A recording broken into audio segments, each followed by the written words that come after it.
implementation, or set the settler to city function. So starting out, here is the implementation or the interface for the Archer fortification, and here's the implementation of it. So just going in, it's going to send out a unit, and it takes in unit Archer, and it's going to check if the unit is already fortified. If it's already fortified, then it obviously can't do it again. So it goes into this if statement, and then it's going to call this fortify function. And fortify is over here in the unit. So once it calls, it's going to set defense strength to 6, which is double, and it's going to set is fortified to 1, which is just stating that it is in fact fortified. And here I'll show also the unfortify. So whenever an archer is moved from one position to another, then it is unfortified, which means its defense strength is cut in half, and the is fortified flag is set to 0. And this function also just gets if the function is in fact fortified. So after it goes through this, then it's going to return the archer, which is the modified defense and flag value. And that can be seen here with the defense strength and the is fortified flag. And then once we go into game implementation, so I have the archer for function, and this takes in the archer, and the unit is what's returned. So I'm going to set new archer, which is calling this archer fortify function from here, and I pass in the archer value here, and this next function is going to go through and replace the value of, it's going to call this set unit location, or sorry, it's going to just set it's based off of this function, or this step here, just setting this row and column equal to this new archer, so that it updates, and then it's just going to return this new archer. So in the test file, it's going to look like this for the archer. So I go through and I have it as just starting the game is not null value, then setting the archer to position, creating a new archer, and then fortifying this archer, and then this just asserts that the archer is in fact fortified. Then the next test, which is archer deforts, it's going to do the same thing as the above test case, only this time we're going to have a new position for the archer to move. So the goal of this is that the archer is fortified, and then it's going to be unfortified.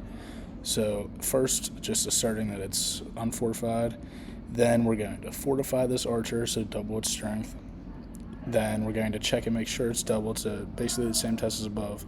And then here we're going to just move the archer to this new position, and we're making sure that that is also true. And then after we move it, we want to make sure that the red archer is in fact unfortified now.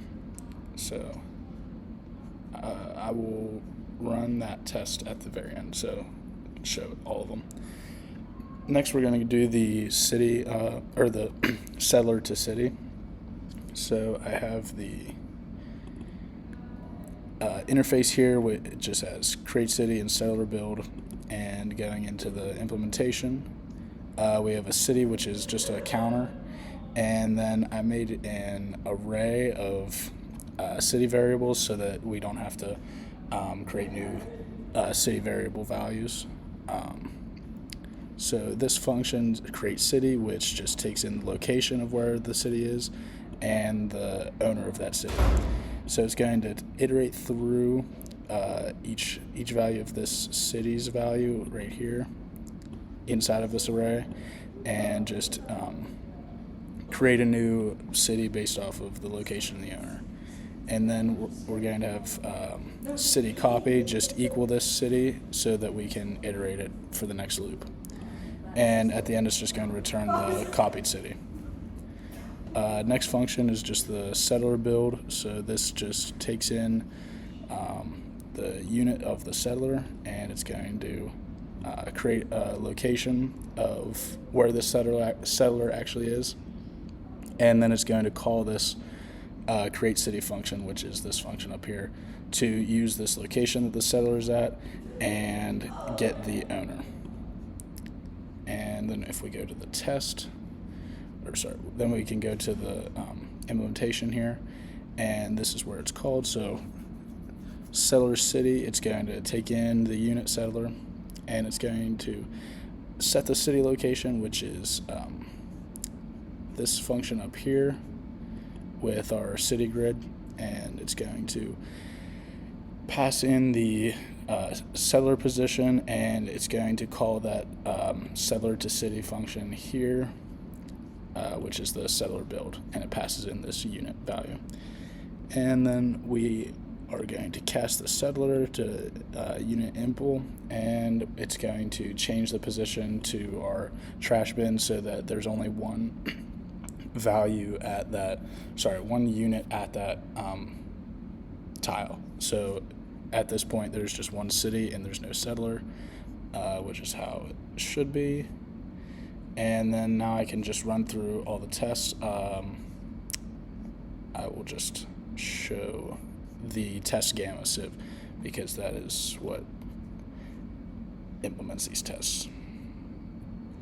So there's all 34 out of 34 passed, and I'll just scroll through and show. So Archer fortification passed, Archer deforts passed, and the settler builds, and then these are all from the alpha sieve. And I can show also the new setup. So for game impl, we have passing in 4 values instead of 2 values, like for the past iterations. So then we have these Archer fort condition to actually go and get these Archer fortify functions. So, yep, thank you.